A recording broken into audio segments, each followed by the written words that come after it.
Well, when I think of Women's History Month, what I think of is those women who have paved the way for opportunities such as this to be in a position of command within an organization such as the Corps of Engineers. For so long, women were in support roles, and because of the identification that through commitment, hard work, and the fact that there are leadership skills that women had as well, we're now able to have opportunities such as this to be in these types of roles.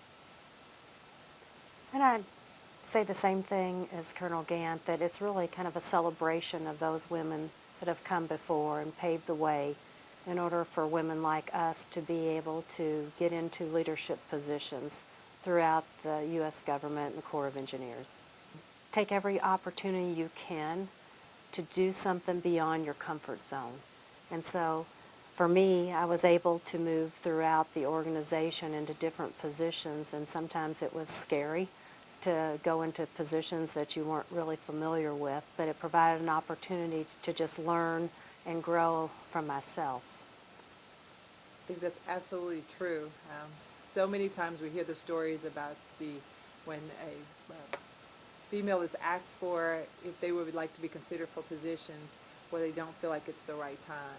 And we have to understand that there will probably never be the right time, but if there's an opportunity that's availed to us, that we have to take advantage of that. The skill sets that we bring to the table, I think, are very unique in the manner of which there's a lot of nurturing that goes along with that. And because of that, some of the things that we think about them in a different manner than our male counterparts. Not to say that anything is wrong with how they view them, but it just brings other things to be considered to the table.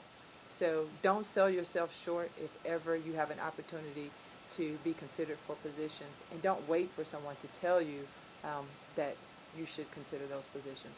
Seek it out yourself. The first role model in my life would have to be my mom. The fact that, first of all, she has a science degree, so to go from being a biology teacher and then a physics teacher and chemistry teacher, and then deciding that, let me step outside of my comfort zone and learn how to do CAD and design drawing. And then after doing such that, decided that, maybe I'll go back and get my PhD. So what I've seen by watching her is that there are no limits to what we are capable of doing as women. And you just go for the dreams of what you have desired. And if it's been your desire to do something, figure out, what are the right things that you need to have to be able to do that, whether it be from an educational standpoint, whether it be from an opportunity at your job, and then take those skill sets that you've developed and then go forth in trying to actually reach the ultimate goal of whatever that may be for you. I'd have to say that I think one of the biggest role models in my life has been my dad. And I know we're talking about Women's History Month, but my dad instilled in me about the hard work and dedication and strong commitment to living up and working as hard as you can. And I think that goes beyond just a gender. It applies to all of us in all of our positions. It's always a privilege to be able to be put in positions such as being a district commander, but to have the opportunity to be in the position of a district commander and have your deputy district engineer to also be a female, I think is very, not something that comes very often. But here it is, two females being able to show the abilities that we as women have to serve in any capacity.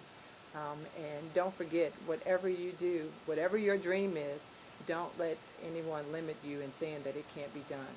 Because if you have the intestinal fortitude and you work hard in being able to reach that, it's definitely possible to do. It's just been an honor and a privilege and very exciting to be able, like Colonel Gant has said, for two women to lead a Corps of Engineers district.